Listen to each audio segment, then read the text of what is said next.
this. And he was disposing of the bodies. The world? Oh, my HP. I didn't know what that was. I know some people are leaving like, I don't want to watch this. I don't want to watch this story. What is it? Anyways. So. Hey, Bob. So Akeada was just digging out graves for his fellow tribe members.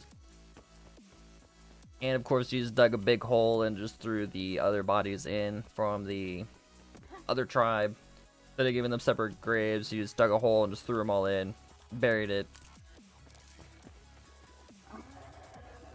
Nothing too special. Marked the graves and where they were for his tribe members next to the great tree.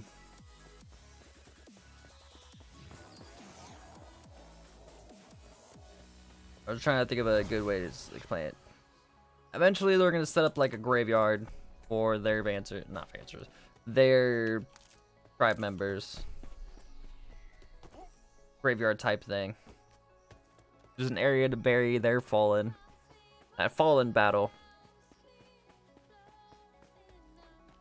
So as Akeada was doing all that, the queen asked the other tribe members, the Satches, to gather up all the weaponry that was left behind for the attack. And as they were gathering up, they were keeping count, and they had 45 swords and 1 greatsword. The queen was dividing up the swords to more warriors, just introducing, getting more people to defend, have them train up a little bit with Akeada when he's done digging the graves. And she also commanded one of them to go inform Akeada that he will be using the greatsword. The queen is preparing for another battle to come because they're not done, and the queen knows that it's a bigger tribe because of the on where they live. The whole forest around the grove is their territory.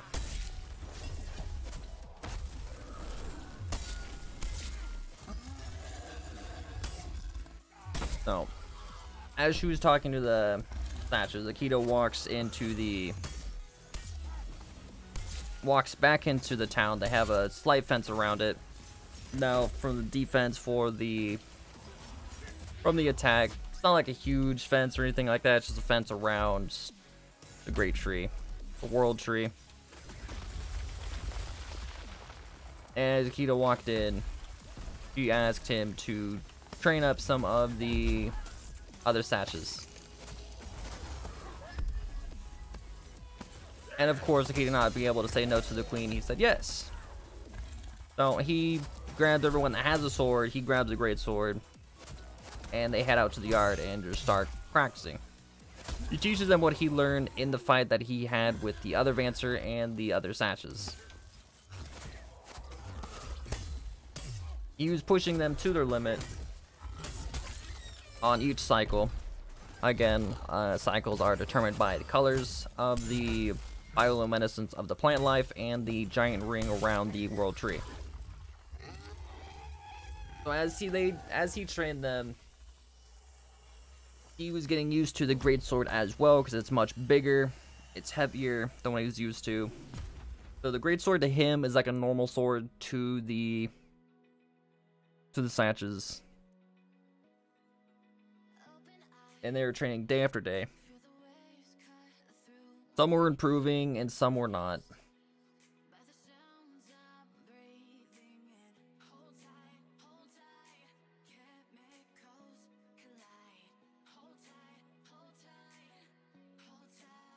Some were improving and some were not. Akeada Akeada tried helping out the ones that were not, but further advanced the ones that were, understanding what to do and what not to do in a fight. He was trying his best to teach. He's not necessarily a good teacher. But he was trying his best, you know? We're gonna go ahead and go do a Heroic Plus. We should be able to do a Heroic Plus. I have Iceborne. Should be fine. Should be fine. So anyways, he was training them, but all while they were all training up, building up their defenses around the Great Tree even more, putting more traps out in the open field, resetting the traps, pulling out the bodies that fell into the other ones, and resetting those ones. Just building up their defense in case of another assault. They extended the wall out.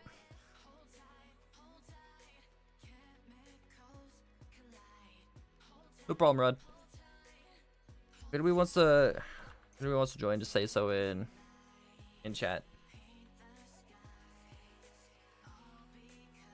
I think everybody's doing trials.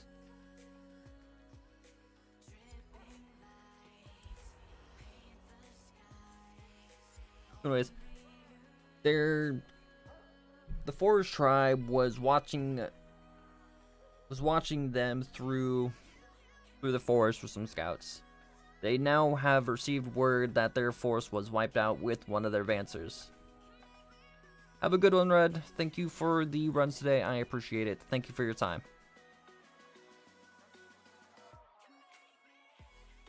So he was training them.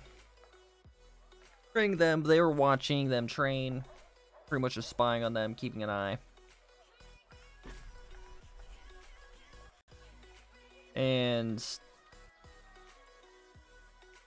it just continued on like that for a while. They were just keeping track while they build up another force. The Forest Tribe was planning on another attack.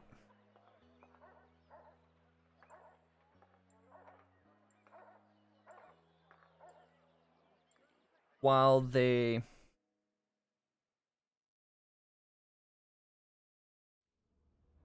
raised, they were a little skeptical on sending out another force to pretty much do battle because they already lost one Vancer, and they only really have one left. Alright, of course, the Root Tribe doesn't know that. Only they know that, but they're not a terribly large tribe. They do have numbers on their side. So they still build up and train up, trying to get more able bodies to fight.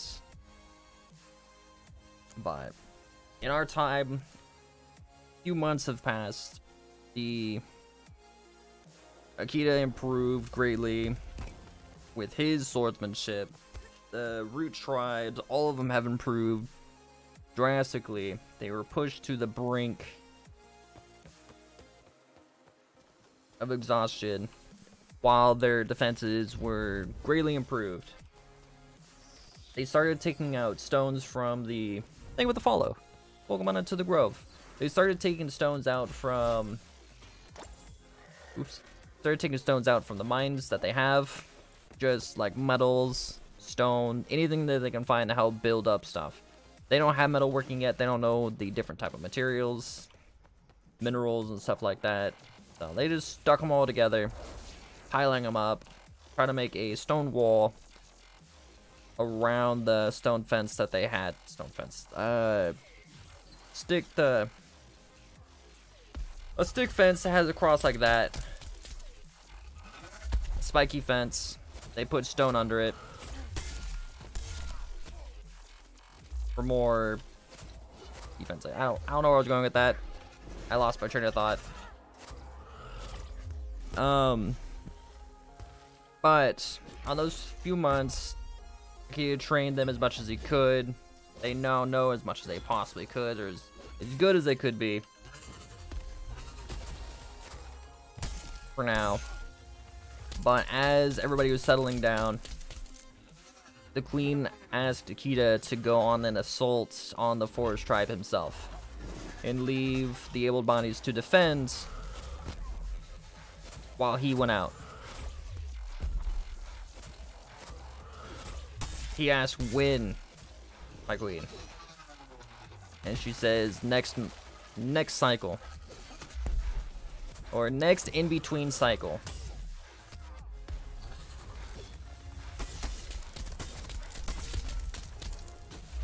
So, as the day went on, he was resting up for his solo assault on their main, or not really their main, just on the force himself. He has no idea where their main force is. He just knows that they all came from the north. Not the north. The north, more on the south. Sorry. They came from the right. The right of the grove.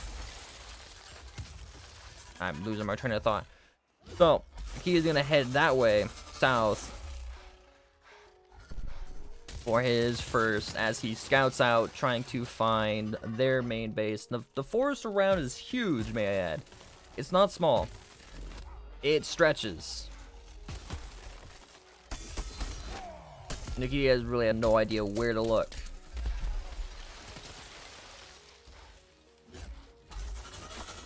But he's gonna adventure into the forest and try to find out where their main base is. So as he's resting up, the queen informs everybody else that they will be defending while Akeada does an assault. Not really calling it an assault, but goes out and attacks.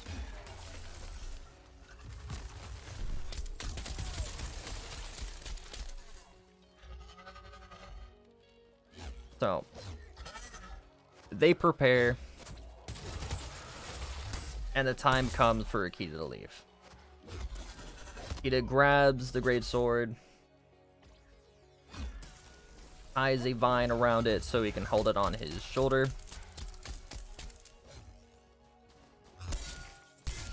And Akeada heads out in the direction that they all came from, the south.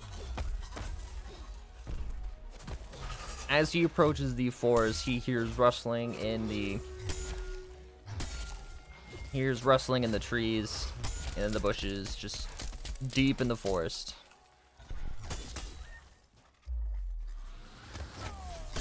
He grabs the hilt of the claymore that's resting on his shoulder and walks into the forest.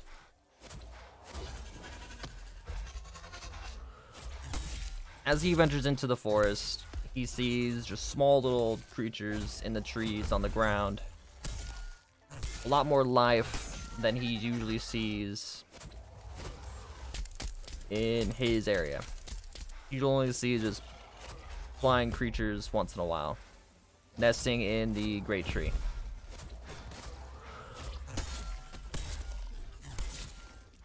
He continues on,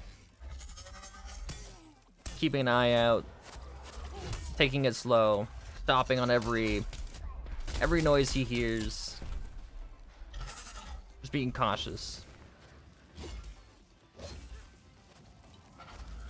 As he's walking through the forest, he gets struck by a rock on the side of the head. He staggers a little bit, gets into a stance, draws a sword, and he starts looking around. He gets hit in the head again by another rock, but this time on the back of his head. So he turns around, and there's still just nobody there. A rock hits him on the top of the head, and he looks up, and there's creatures in the trees running around, swinging from the branches, throwing rocks at him.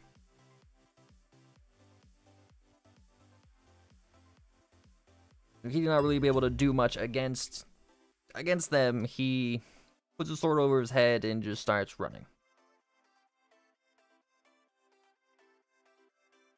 The creatures chase him, throwing rocks. Akeada is rushing through the trees. He's running through the trees.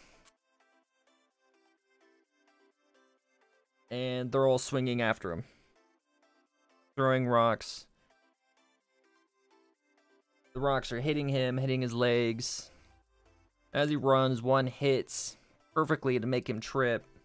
So he falls down. They're still throwing rocks as he's getting up. He grabs a rock. And he throws it back at the creature swinging in the trees. Hits one falls out of the tree. Lying there motionless. And the other ones start screaming. And they start swinging away. So Akeada is standing there with scrapes just steaming, reverse birding, healing. Stands back up, adjusts his sword, and carries on.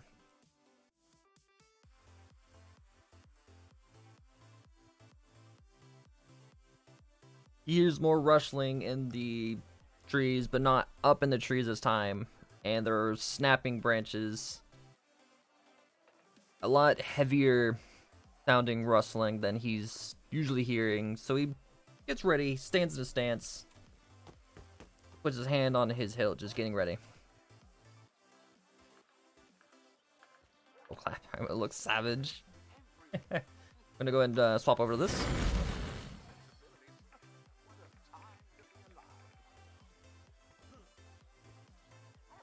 With the battle again.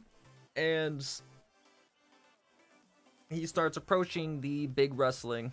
He draws his blade as he approaches. And a creature bursts forth of the bushes. Hey, Split, what's up? He draws... Oh, everybody's dead. I'm gonna get clapped. I'm dead. He draws a sword, and he does an overhead swing as the creature rushes him. He smashes the creature's skull, not really smashes, but cuts into the creature's skull, impaling it to the ground as he was impaled once before. Oh, my bad. Hey, Spit. Spit free! He drew his sword, did a forward slash, slashing the creature's face, head, and splitting it in two. It falls to the ground, pushing him back as he cut into it a little bit. He stands there for a minute, not knowing what it was. I'm doing good, just telling a story. You know, same old, same old. Can we get more units, please? Can we get more units? This is a hard fight. Put the mobs down. So as he kicks the now dead creature just to make sure it's dead, his first encounter with it, he looks at his blade, just covered in blood. He swipes, well, not swipes, but he swings the sword, cleaning off his blade, wrapping the vine back around it, and putting it back on his shoulder. And he carries on.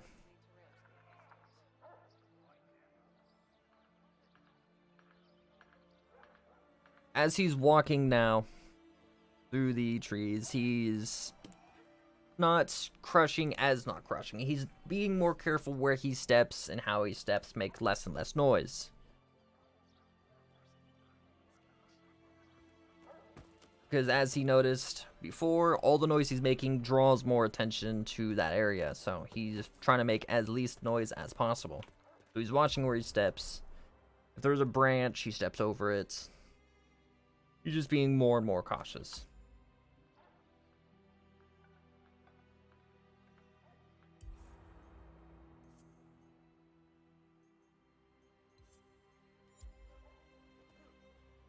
Good morning. So as he gets deeper and deeper into the forest, more into their territory, it's been quiet for some time. Nothing's disturbed him. He's getting better at being more stealthful. he noticed that there are some trees cut down. He stops, looks at these stumps. Hope you slept well, lady. Looks at the stumps and thinks to himself, him and his tribe cut trees down to bring to use for building. And so he knew he may be he's getting closer to their main camp. As he was bent over with his hand on as he was kneeling down with his hand on the stump,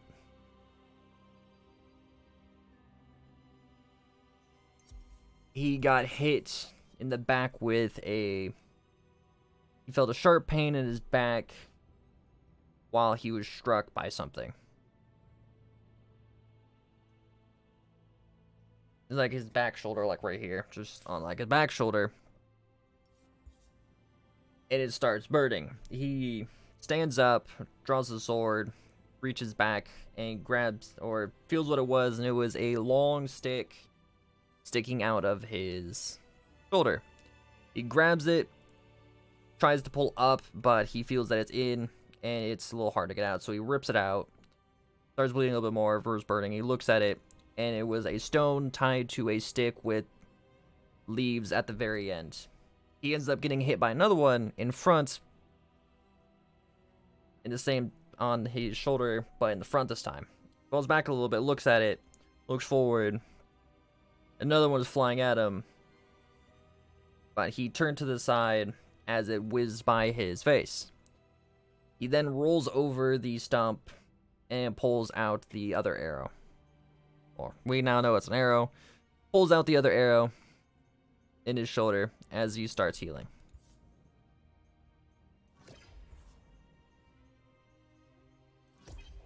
Oops. So he's now getting shot at. He hears rustling and running in the trees on his right and his left. He draws the sword and he runs to 2 p.m. Sounds like a good day to me. He stands up and runs to the one on the runs to the one on the right of him. As he was running, he gets shot in the shoulder, but he ignored it and continued forward. He jumps forward, raising his sword and coming down, thinking that they're going to be on the other side of the tree. And as he comes down on, not the tree itself, but next to the tree, to see if you can scare him out. GG, you're taking off?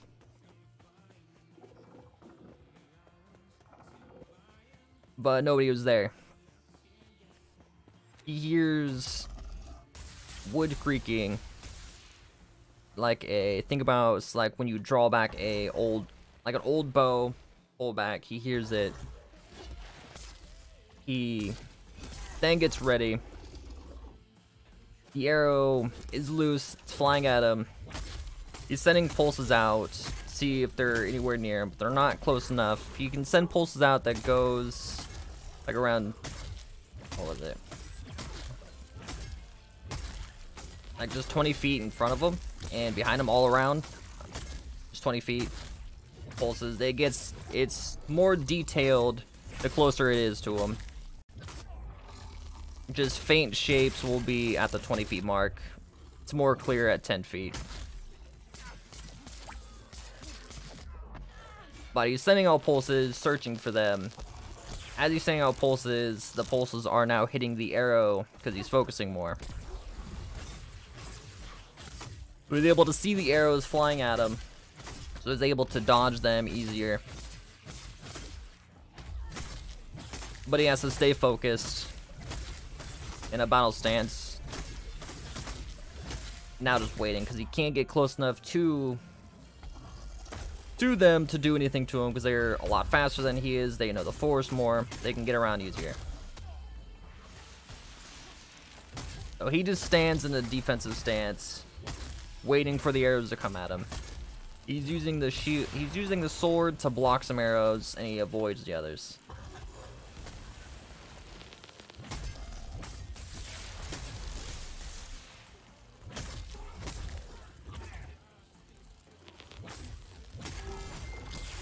As this goes on for a little bit, he's starting to be able to predict when the arrows are going to fly. But as he gets to that point, the arrows stop flying at him. So he stands there for a good bit, still just prepared and waiting. But the scouts from the forest that were shooting at him ran out of arrows and they retreated. But he stood there for a good 20 minutes just standing there, completely still, sword in the defensive stance, just waiting. But as nothing happened, he loosens his stance and stops sending out pulses. And starts walking towards the last rustling. The rustling he heard, which was to his right. Not back once he came, but a little bit to the back. So he's kind of backtracking through the forest again. But at this point, he's kind of lost. So he's just wandering through the forest now. It's been a few days, a few weeks. Now he's been in there.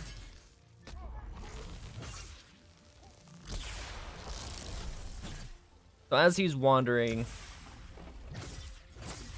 the scouts return to their main base, now informing that the enemy Vancer is wandering about the forest.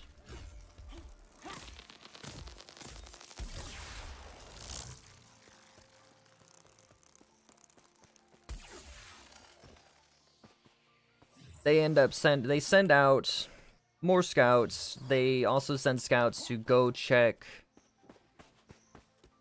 the defenses of the grove. Some archers, some soldiers, warriors in this case, which is swords.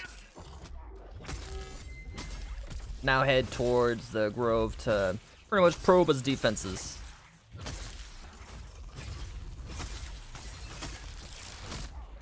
Hey, thank you for the follow. Welcome on into the grove. Akeada is just wandering. He walks up to a tree that's somewhat big. He starts to climb it to get a higher up view. Or to get higher up.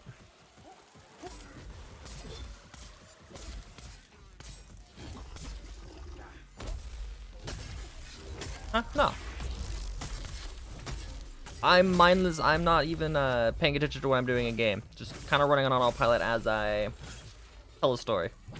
Anyways, so he gets up in a tree.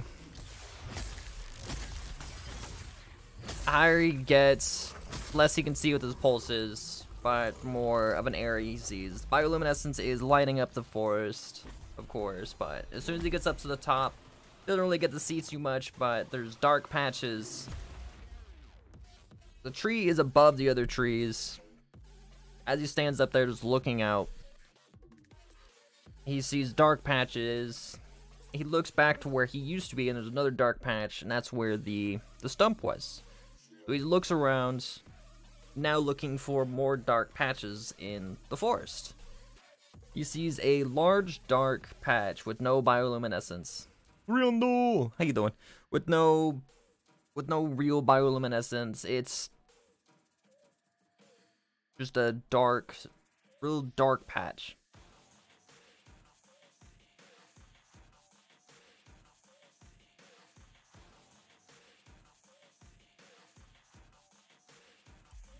So he jumps out of the tree, landing on the ground, shaking the wrist, not really shaking, but slamming down, and all of the critters that were in the trees that can fly started flying away and making sounds, and he starts running in the direction of that big dark patch.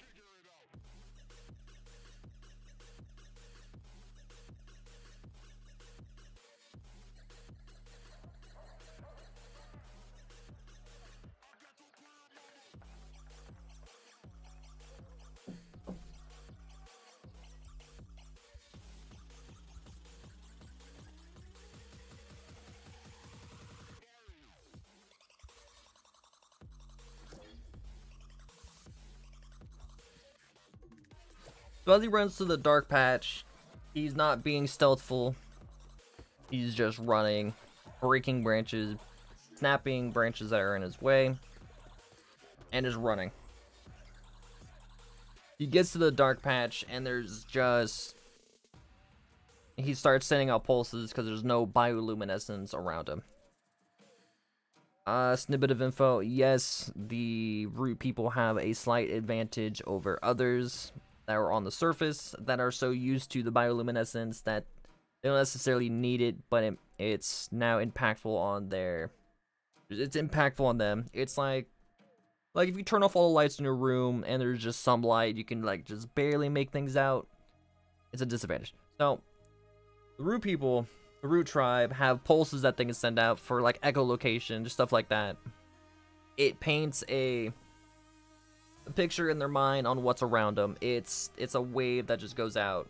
But in Akeada's case, it's an electrical pulse that pulses out. There's now electrical field that he pulses out. So it's in much greater detail. The lightning increased it to 20 feet.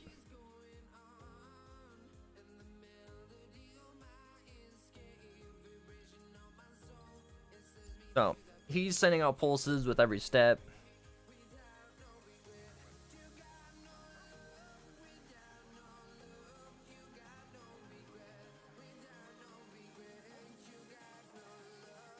So he's sending out pulses. You know, there's just stumps all over the place. Just trees where trees used to be. He's looking around. He finds some tools that were left, that were broken. And they have metal heads rather than stone heads that his tribe was using for cutting trees. Some of them are chipped blades, but he picks up some of them. And he ties them with the vines he has holding the sword. But he takes those vines that he was tying with the ashes and puts it on. He ties it around his waist. And now he's just holding a sword while he collects some more of the axes and ties it around his now belt.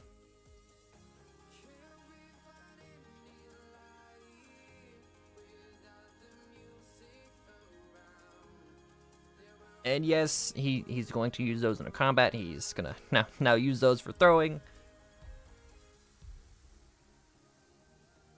because he had plenty of time of practice. So he collects some of the broken metal axes, hatchets that were just laying about that they threw to the side because they're no more use. They can't chop trees anymore. But he's gonna use them anyways. So he sends out pulses. And you can just see bioluminescence around him again. He continues on, now looking for another big tree next to the large patch of dark with no bioluminescent. He finds another tree that's barely over the tip of the other trees, that's peeking over the other trees. Climbs to the top looking for more dark spots.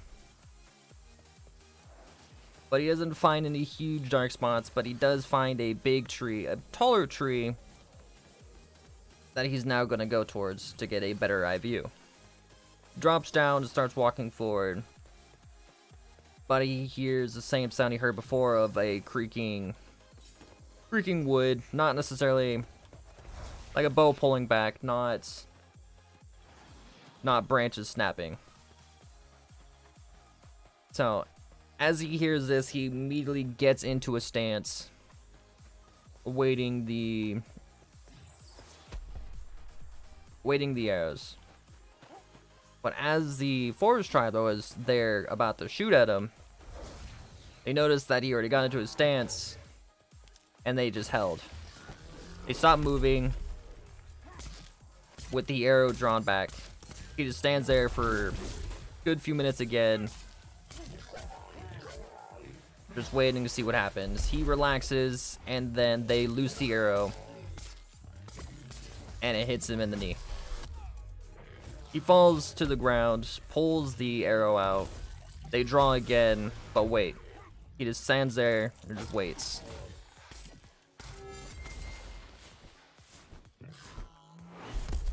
He's sending out pulses, just waiting in his stance, just waiting for another attack. No attack comes again, he relaxes. And then another arrow flies and hits him in the shoulder.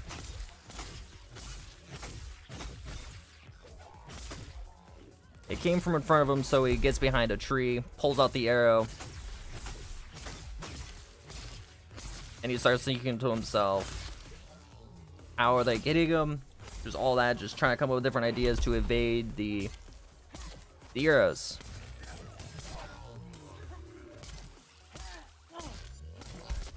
As he's sitting there thinking, another arrow flies and hits right next to his head. He then ducks down and just starts running. Not quite knowing what to do about the arrows. He's getting hit in the back, hit in the shoulder, in the leg, as he keeps running. It's getting more and more difficult to run as he has arrows sticking out of his back, his legs.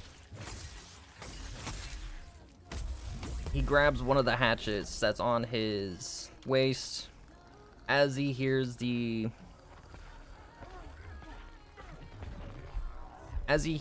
wood creak. He immediately stops in his track, pulls his arm back, and throws the hatchet as hard as he possibly can at the sound.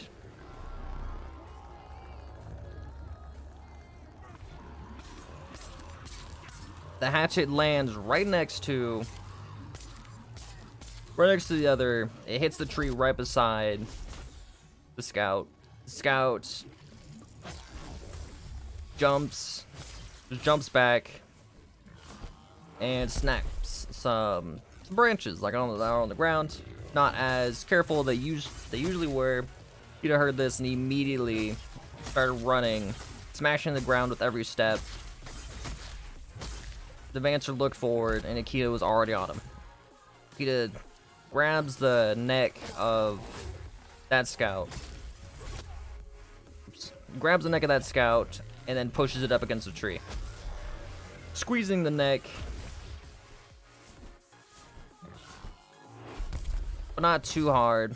The scout drops the bow. Grabs Akeada's arms.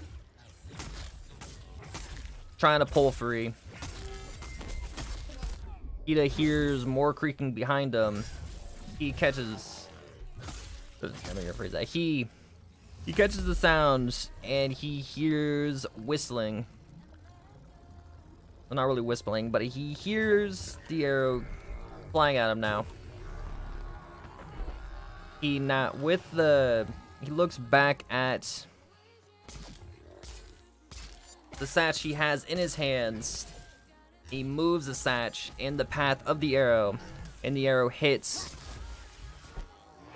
the satch, and the other satch steps back a little bit. Surprise. And Akeada throws the satch in his hand at the other satch. The satch he throws hits the tree, breaking its back. The other scout falls to the ground. And Akeada was standing over them already.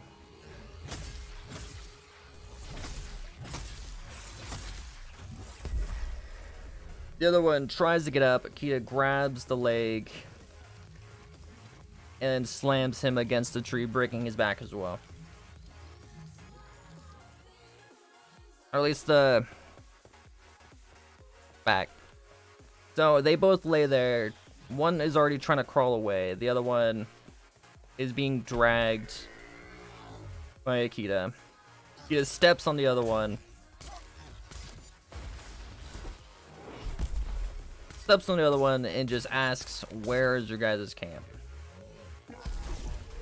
They just reply, "They won't ever say." He lifts the other one up, looks down at the other one, and just he slams his foot down, breaking the back further, up the back. So now, what is it? I don't know what it's called. You can no longer just crawl. You can only just talk. He picks him up by the back of the head and just starts carrying him. Sending out pulses, just waiting for like more arrows to fly at him, use them for shields.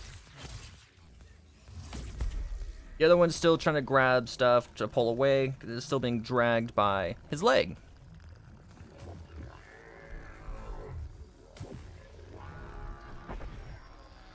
And the one he's dragging by the leg, he ends up just throwing directly up in the air. He just throws it up as high as he can and just starts walking away.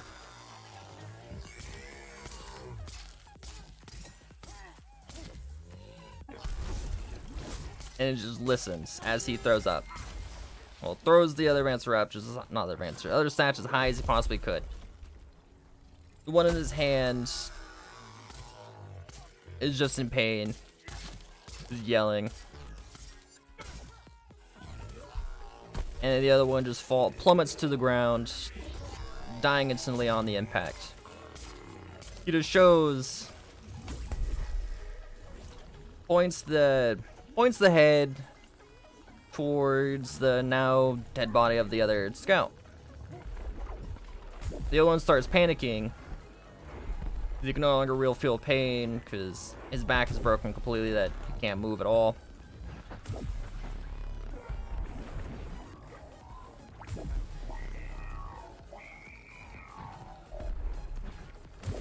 He carries on. Oh, I could have interrupted that. He carries on, just walking, dragging the feet of the other one on the ground as he walks. To summarize, Akeada is 7 foot again, and the Satches are just around 5 foot. Oops. Around like 5 foot. So he's just dragging along.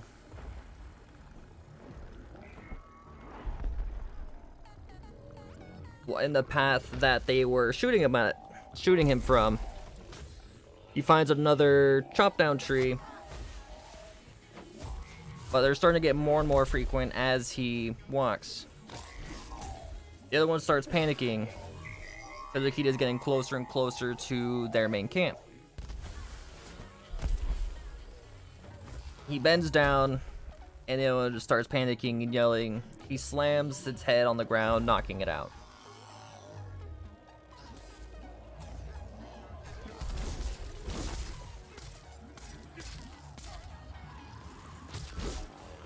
And he continues on the path. He ends up coming across more of a constructed object. He sends pulses out to look at it.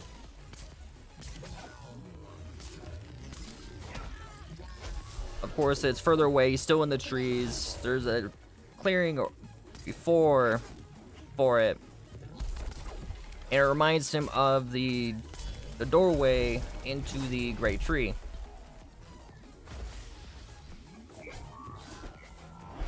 So he now founds the front gates to the forest tribe.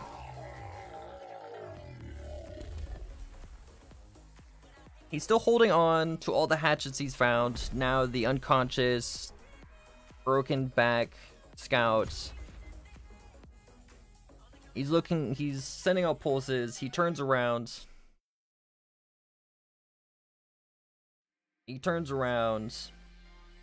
Now looking for a tall tree to climb. He finds one somewhat close, but somewhat far away from the front gate. He climbs up as high as he can to see if he can get visuals inside. It's bigger. It's 4 times. The dark spot that's there is 4 times as big as the old dark spot he found, and that the old dark spot was relatively big.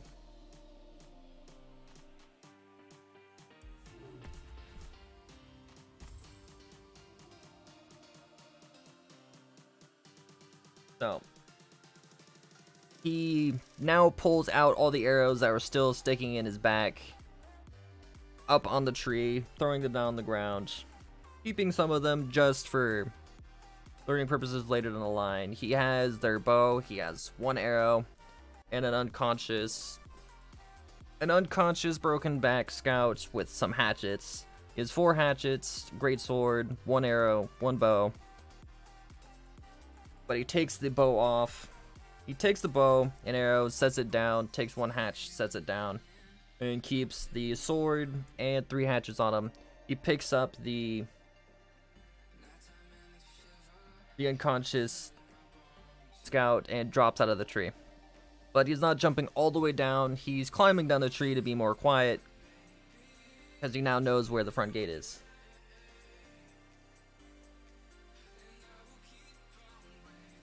So as he gets down the tree, he hears rustling below him. He stops on the branch that he's on.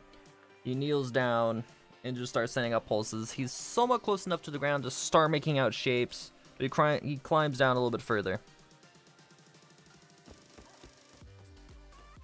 As he climbs down, he sees a small party of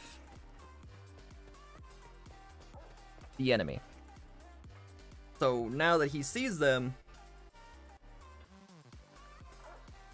he raises his arm up and drops the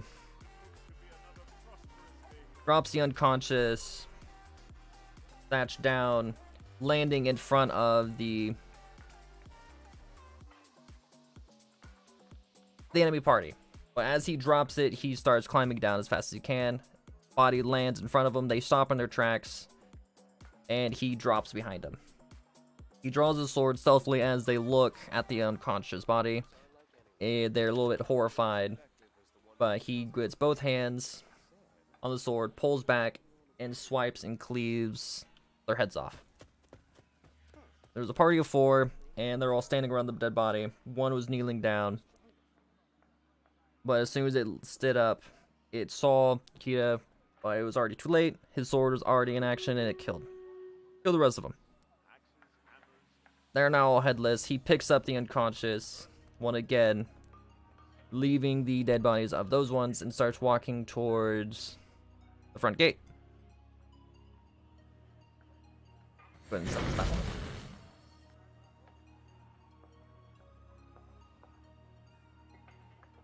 Alright, here we go. We got this time, guys. So as he picks it up, he starts walking towards... He has the unconscious one in his left hand this time.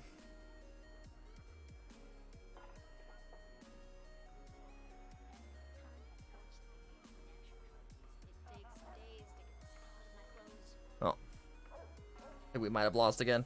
Starts walking towards the gate. He starts building up his speed, starts running.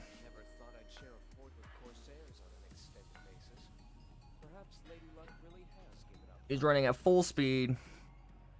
He's sending out pulses as with each step to gain info.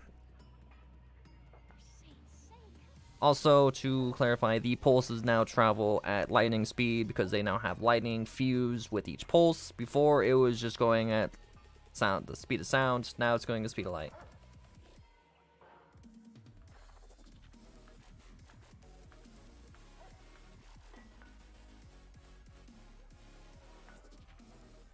Ouch. Alright, let's try this again. So, he's running at the front gate at full speed.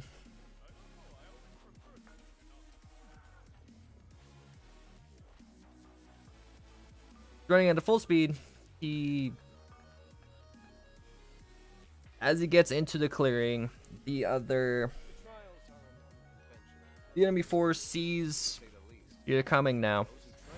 They start yelling that the enemy is approaching, and then there is chiming in the background, just like metal hitting on metal. He remembers from each time their swords clashed. It sounds like that's coming from the enemy gate. He's running at full force. He rams the gate, breaking the log that was keeping, like how they're, if you see a gate, you put a log in it to brace it. He rams dead center, snapping it, sliding a little bit, and then immediately throwing the unconscious scout that was in his hands in front of him. It hits some of their snatches. He spins around and then cuts the other two down next to them. There's more around him, and he just starts running forward, cutting down anybody standing in his way, just causing havoc in the city. It's a big settlement. It's not a stronghold. It's their actual main base where they do all the metalworking and all that. Of course, they have other settlements just in the forest, but he happened upon their main stronghold. Their other Vancer is there.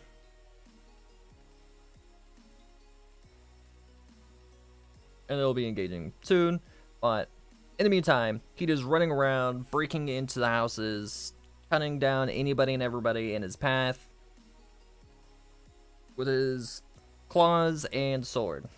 Stepping on some of them, crushing their skulls as he just goes. And he's not discriminating against anybody. He's just going. These soldiers are having a hard time pretty much trapping him. As soon as he comes across a big force, he turns and goes a different way. He's just causing as much havoc as he possibly can. What you're going to hear about today is nothing short of a miracle. Sorry, I'll start up the hunt.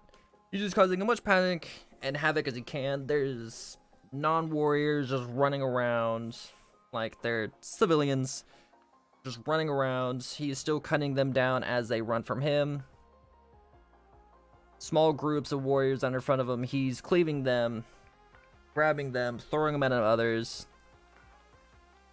He still has those 3 hatchets on him, and he's picking up their swords as he goes as well, throwing those, impaling them into the wall. It is causing as much mayhem and all that. He ends up getting trapped between 2 enemy forces that are quite big.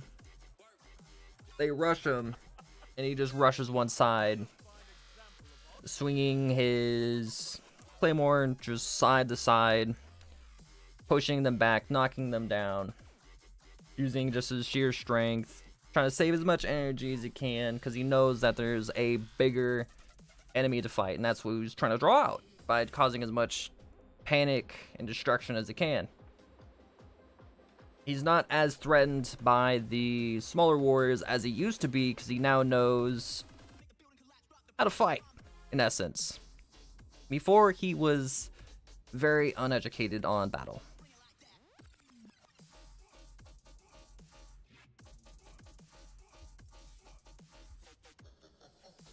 So as he does that, the other Vancer finally comes out. I had the wrong cell on this entire time. The other one finally comes out, getting reports of what's going on in the city. He's at the tallest point. Hey, Acolyte. He's at the tallest point, and he just hears screaming coming from his city. And he then jumps out, just starts running into town, asking his warriors what's going on. They tell him that there is a enemy Vancer causing panic in the city. He asks them, where is he? And they reply, we're having a hard time pinning him down and keeping track of him. He is still running through the city, running through houses, not taking streets, running on top of the houses, bursting through walls. Is still just cutting down as many as he can. As the Vancer is now running through the city looking for Akeada, he starts making his way towards the biggest building he sees.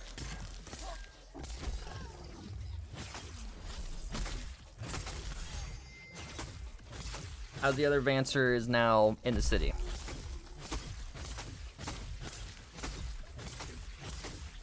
He's still cutting down people as he goes.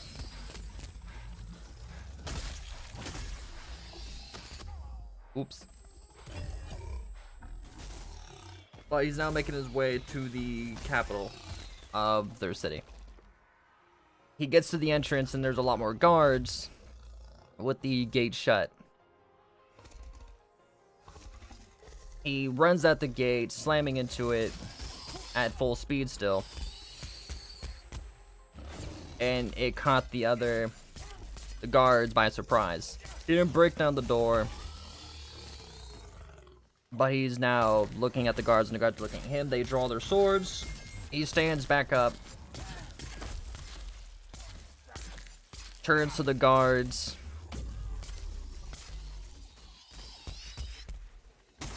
And runs at them, cutting them down. They try to defend themselves, but they're powerless to do anything to Akeada. Now nobody to get in his way. There's less panic in the city.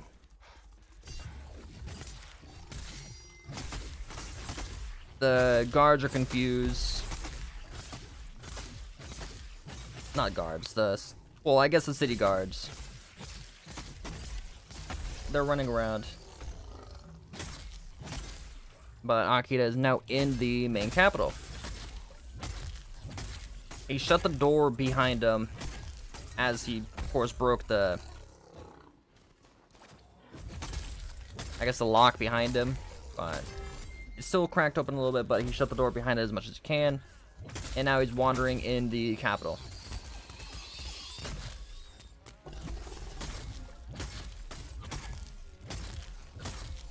As he's walking through in the building, he's now being more stealthily avoiding the guards if possible. As he's walking, a guard does see him though.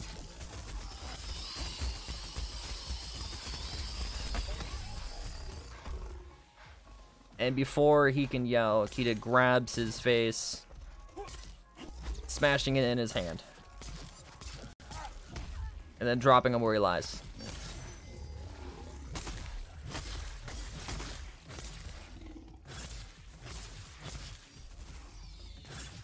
Poor forest folk.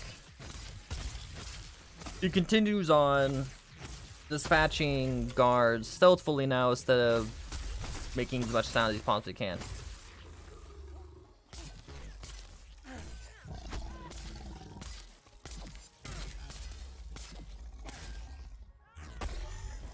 As he's wandering about, he finds I'm stuck inside! There we go.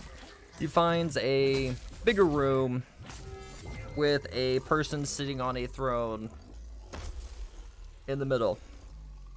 The person sees Akeada, stands up in a panic. Akeada bursts forth, running up the stairs as fast as he possibly can as they try turning and running away, grabs the arm, turns around and grabs their throat, picking them up, recognizing that it is the enemy queen. As he picks up their throat, he recognizes them. He puts his face a little bit closer to the queen, and he recognizes that it's actually the queen because it's a lot different than the other ones. He pushes it back, pulls his head back, and then slams his head against the head of the queen, and she passes out immediately. So the queen is passed out now.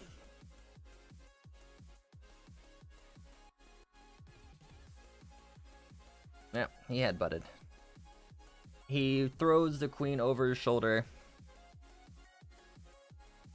And he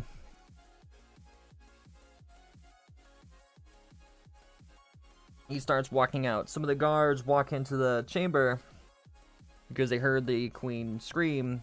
He ends up running at the guards. They yell and alert the other ones. He cuts them down. And then Akeada jumps out the window, stabbing his sword against the building, sliding down. trying to stall as much as he can because he knows that the queen necessarily can't stand it. So as he's falling down, he picks up speed because the sword he doesn't roll, he's just free falling. He throws the queen up as he hits the ground. And as the queen's falling, he catches the enemy queen before she hits the ground, throws her back on his shoulder, and just starts running. Now, as he's running through the city, the guards are now even in more panic because he's on the other side of the capital now. And the other Vancer is on the opposite side of the kingdom. And he's going to soon get reports that the enemy Vancer now has their queen. So he's running through the city with the queen on his shoulder, cutting down more anybody standing in his way, bursting through, just causing more havoc and panic in the city as he's running through, just looking for an exit now. At this point, the other Vancer now receives word that the queen has been taken. No confirmation if she's still alive, that she's gone. He is now enraged and in a panic, and he jumps on the buildings and starts jumping on the rooftops, breaking them with each step, falling into some buildings, bursting out, just in a panic. He finally gets to the wall. The gate's closed, but he can't burst through as he usually does, and he sees archers up there. They pull back the arrows. He pulls the queen off his shoulder, grabbing the back of her neck, holding her forward, and they they let down the arrows because they said stop. He then runs at them, kicking one of them into the wall, and then jumping off his face up the wall, grabbing a ledge, pulling himself up.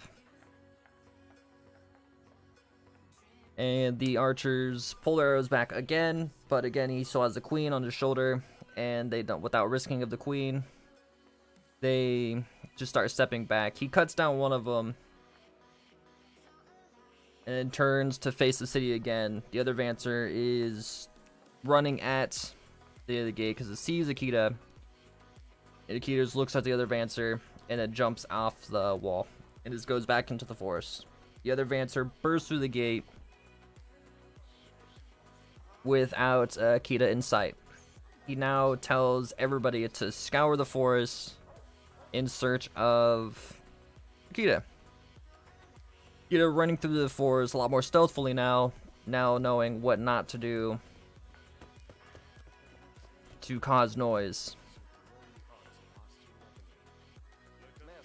And Akeada finds a nice tree. He ends up climbing up the tree, tying the queen to it.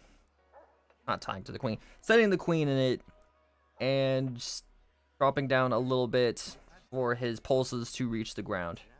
He sits down to get some rest. He is further than the other foot soldiers can reach.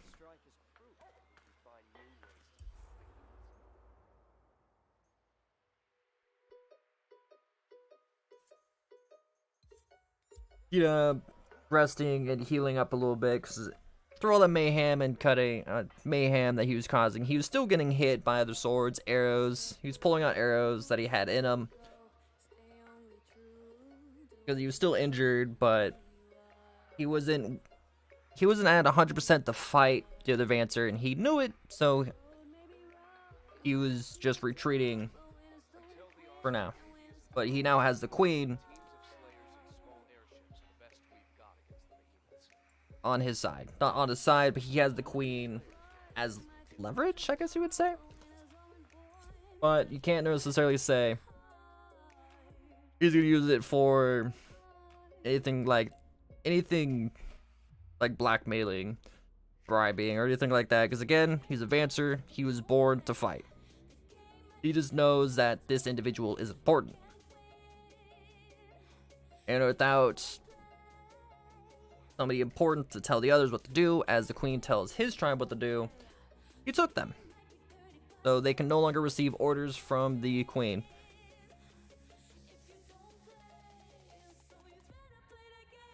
So the whole city is now in a panic, searching for their queen. The queen is still unconscious, just in a tree. He is below her. If she wakes up, he will, of course, hear and just know.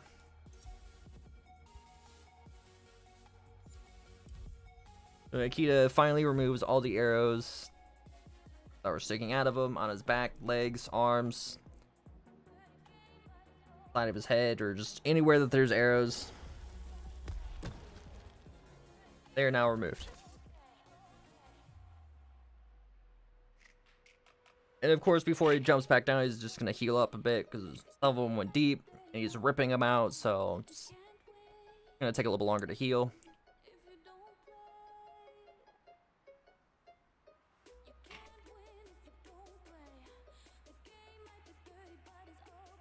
But when he's finally done healing, he climbs up the tree a little bit, grabs the queen, throws her back on her shoulder, and just starts climbing down the tree. As he's climbing down a tree, he hears rustling in the bushes. Not quiet,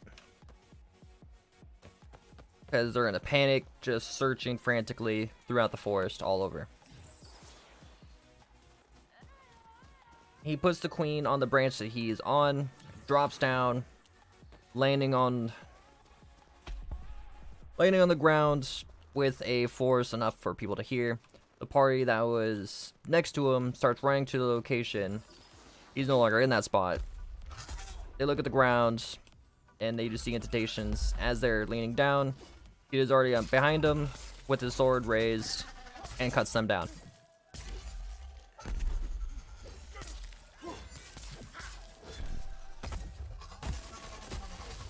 Now, as Akeada cuts them down, he grabs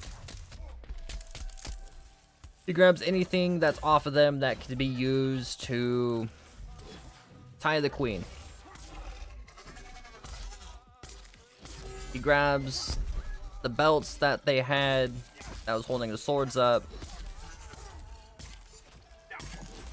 and ties the queen around her arms, just tying her down. You can't necessarily gag the queen because, again, they don't really have usable mouths. They kind of talk telepathically, but within a range, so it's not like worldwide or anything like that. They gotta be in a certain range.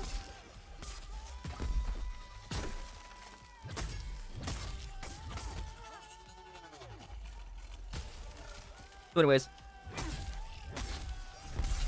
Akeada ties up the queen as much as he possibly can, as tight as he possibly can, so there's no wiggle room to get away. He throws the queen back on his shoulder and searches for the tallest tree that he can find.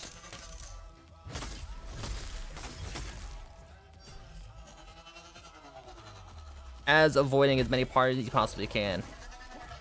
Every time the queen started moving, showing signs of waking up, he kind of knocked her back out again.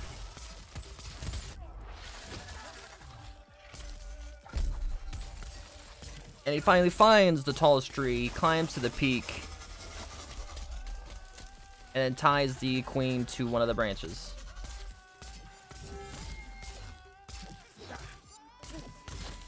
At the very top of the tree, the queen is now tied and cannot escape, but out of range of any telepathy to be found. So there's pretty much no hope for her to be found. And Akeada drops down to the ground stealthily and now moves about the forest quietly. He finds other packs just frantically looking, not being quiet, in groups of 4 to 8, just searching. Akeada gets the idea. Instead of running back to the city, he's going to thin out their numbers and cut down each group he comes across. Because they're not really communicating, they're just all searching. So they're following the Vancer's orders, which his orders were directly just find the queen, search, and just search. Not necessarily good orders, but orders nonetheless from a higher up that they can't necessarily say no to because he's stronger and all that. And they want to find the queen themselves too. So he's going through the forest, now cutting down small groups of enemies, avoiding the bigger ones that are a party of 8s. They would cause too much noise. He can dispatch groups of 4, at most the quietest, so he's just going after them. Just sting out the numbers as much as he possibly can.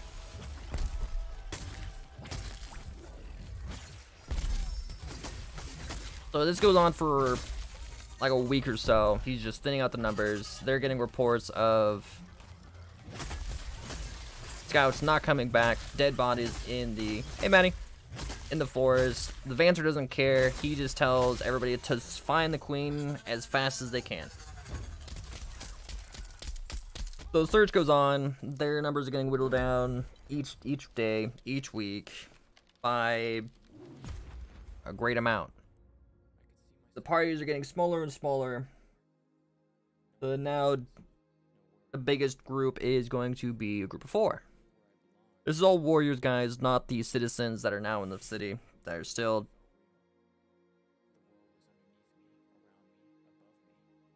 Place them units! Akeada is still whittling down their numbers. Not taking much damage himself. Keeping it quiet. Every time they make noise, he runs. They give chase. And as they give chase, he cuts them down. But gets away before... Gets away as he hears more bushes bristling and coming towards his location. And of course, they're going to find the dead bodies, and he's just going to leave them because it's going to be a bigger group. As he's going through the forest as well, he comes across the enemy Vancer, but he notices that there's also large groups of enemy forces around. So he doesn't engage the other Vancer just yet, but he ends up sneaks away and just starts cutting down more and more people. A month of this has gone on. The queen still tied in a tree. Akeada returns to the tree each day to check on the queen, see if she's still tied up, see if she's wheeled out or anything like that. And each time he knocks her out. Either by punching, slapping, headbutting, hitting her head against the tree itself, just to keep her unconscious. Because he doesn't want her making any sounds, because she can still alert people that are below the tree. They may not be able to talk to her, but they can still hear. So this goes on for quite some time. The city is now barely any soldiers, and Akeada approaches the front gate. The archers dock their arrows, and Akeada sneaks back into jumps back into the forest. The gates open, and the rest of the warriors just come rushing out into the forest in that location. He approached the city before they set out to hunt him down. The enemy Vancer is now leading the charge with a small platoon of enemies.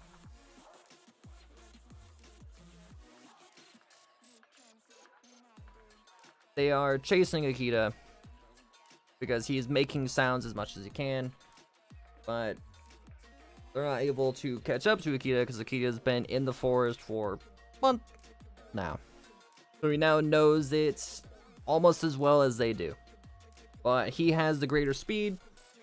The other Vancer is staying with his platoon and not separating. So he's not running ahead. He's getting more agitated because they can't keep up and they can't catch him. And this small little chase goes on for a little bit. Akeada gets away. The Vancer of course, getting more and more enraged because it can't catch him. He is now toying with them, not necessarily killing them as much, just killing one at a time that are standing on the gate. Just toying with them. Pretty much doing just hit and run tactics. Morning. On the city.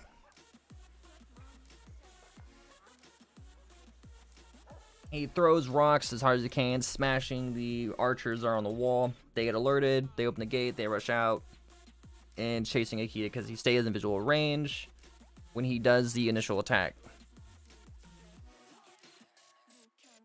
So, finally, the Vanter snaps and runs ahead of his platoon, just like Akeada wanted.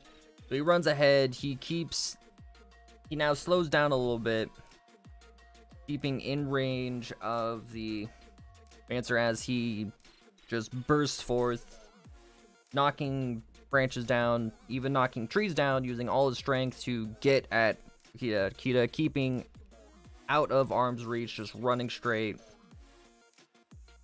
running through bushes, jumping over bushes, branches, still staying actually not very loud, not breaking twigs as he runs, being relatively quiet as he goes.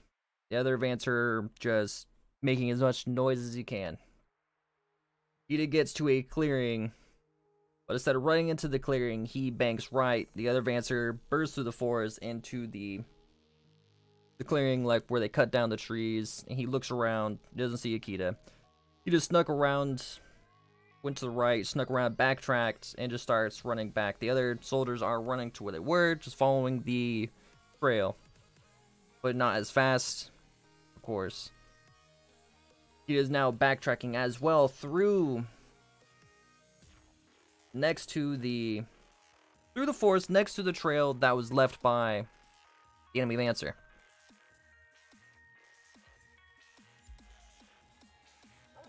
As he's walking through, or running through still, here's all of these soldiers in front of him. He just smiles. Now, it's not really smiles, but just like evil. If you can picture it, just an evil smile of that face that you see. Just picture that. Draws his sword.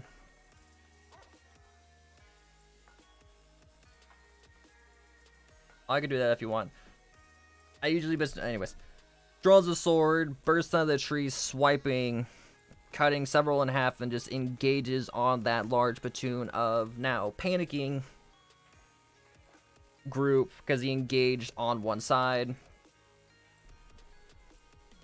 and just starts cutting them down, taking some hits, not really caring because they can't necessarily penetrate his biocrystal armor that he has. They're stabbing him, but he's shrugging it off.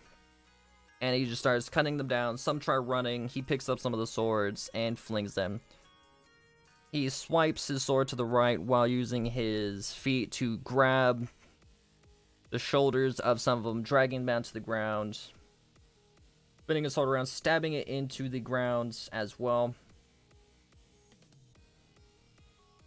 Stabbing it into the ones that he's pulled down. And just continues to cut them down. And he can use his feet as hands as well. He pulls some of them down, grabs their heads with his feet, pulls them down to the ground, pretty much breaking their necks with a force that he uses to jerk them downwards. Slamming them into the ground, using his feet to throw others into others, just brutally killing them all, ripping them apart. Using his hands as well as his sword and feet. He's also whipping his tail around. Fletcher's coming in hot with the rain! Fletcher! You're coming in on story time. Whipping his tail around, slashing them with the spikes of the biocrystal that's on the tip of the tail. Not necessarily mortally wounding them, but dropping them to the ground in the process. Yo, Fletch, what's up? Can we get a soul for Fletcher, please?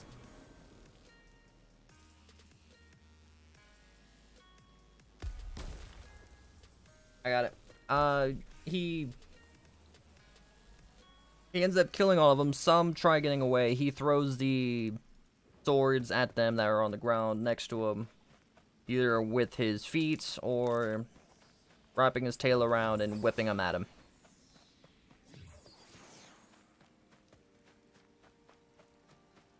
He still uses tail in a larger area because it has more reach. Was doing all this, he realized that his tail can now stretch. Not can now stretch, but can stretch. As long as he swings it with enough force to cause it to stretch.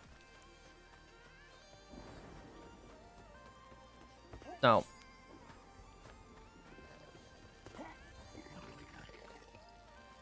Sorry, Mug. Now, he now knows he has this new skill that he never knew he had before, because he had no reason to try whipping with his tail, but there's just enough people around him that he had to do everything he possibly could to slow them down, to stall them, without running away, to alert the other Vancer. The other Vancer is still over in the open clearing, searching, breaking trees, yelling in rage. Thank you for the follow. Welcome into the Grove. Just in a rage because he got away again. The other Vancer now walks back through the trail that he caused.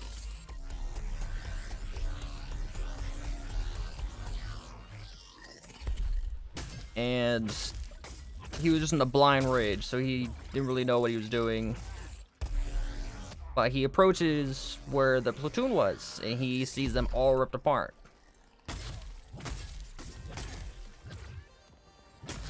He now enrages again and just starts frantically breaking trees and just screaming for the other Vancer Akeada to come out of hiding.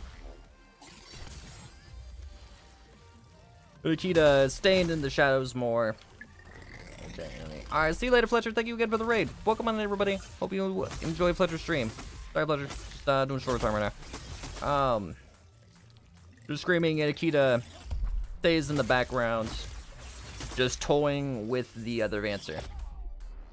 He doesn't really know what this other Vancer has in store, so he's trying to provoke him to get him to show. The other Vancer was not showing the abilities he had.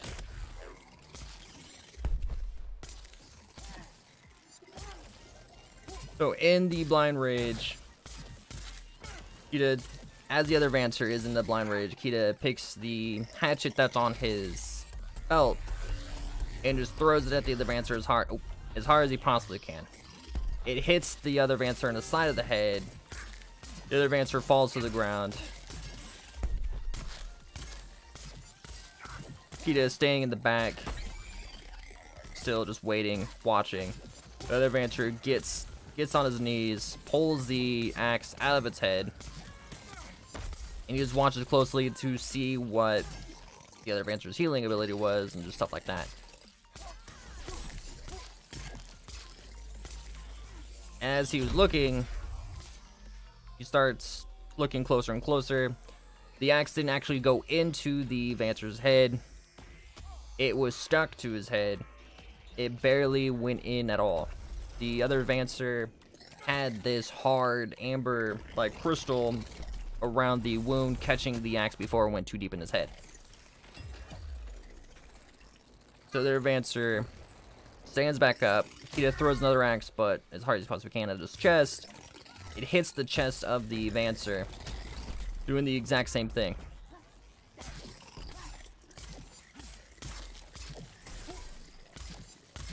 So Akeada backs off, trying to come up with different strategies that he can employ to deal with this. You notice that none of the stuff he did was penetrating or phasing the other Vancer very much. The other Vancer was just shrugging off another Vancer's attacks.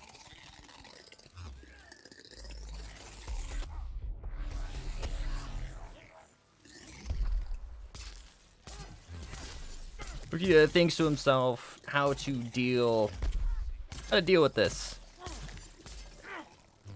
He has one hatchet left, and he recalls that before, when he was fighting the Fire Vancer.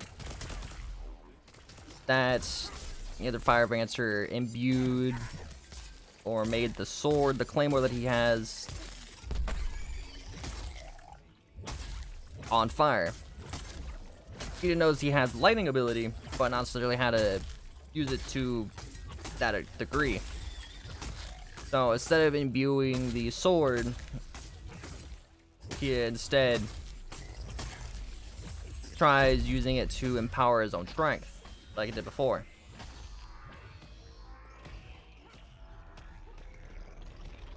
He starts sparking. Oops. Starts sparking. Steps out of the trees. The other Vancer sees the sparking in the distance and just starts running. He pulls his arm back. Pulls his arm back and... What? Pulls his arm back and throws as hard as he possibly can, but at a much more velocity. The other Vancer are just running at him. And as he's running at him, he just throws. It hits. It's going extremely fast this time.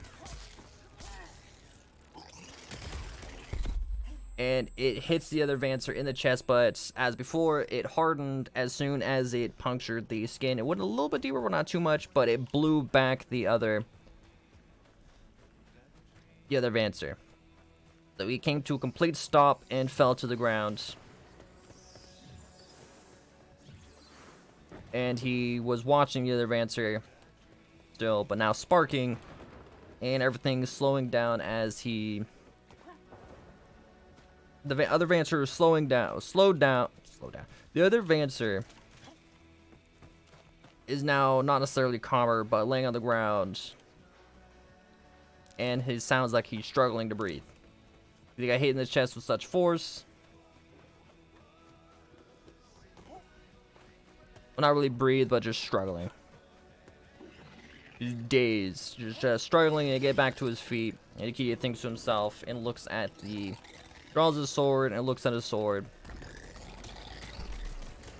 And realizes that the weakness of this guy is going to be blunt force. Sharp edges and stuff like that are not going to be any use against him.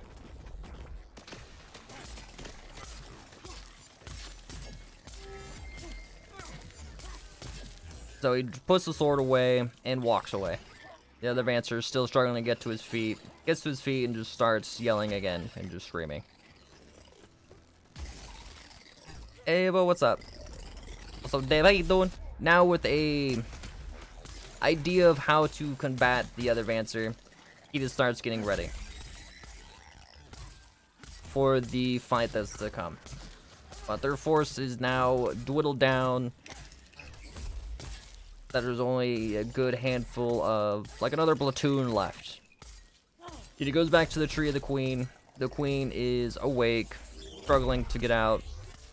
He climbs up the tree. The queen stares at Akeada, and she just stops moving and just sits there calmly. She knows she will get knocked out again if she starts struggling too much. So she just stays there calmly. He just sits there thinking to himself, how can he go about this? The fight. He takes the sword, sets it down. Not close enough to the queen, but close enough to the queen where she can somewhat reach it.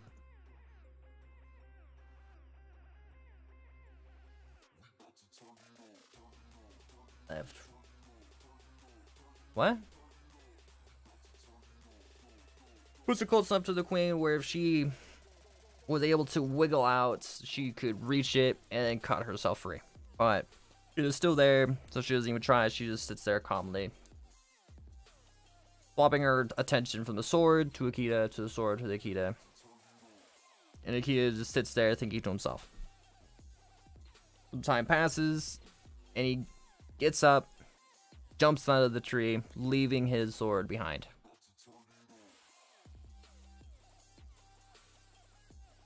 As he hits the ground, she hears the tree shakes a little bit, she starts trying to wiggle and wiggle out.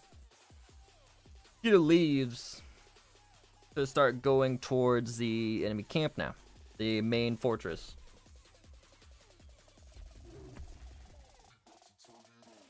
He gets to the clearing of the forest where it starts to open up. He grabs a rock, grabs 2 rocks, and throws it at both archers. It smashes their heads and they fall to the ground. The guards on the other side get alerted and open up the gate. And Akeada walks out of the forest.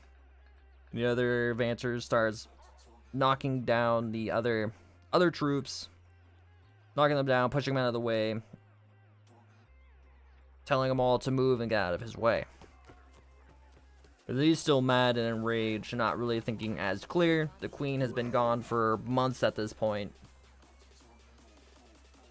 And they meet eye to eye contact. He's at the front of the gate and Akeada's at the clearing. And I will leave it there until next time.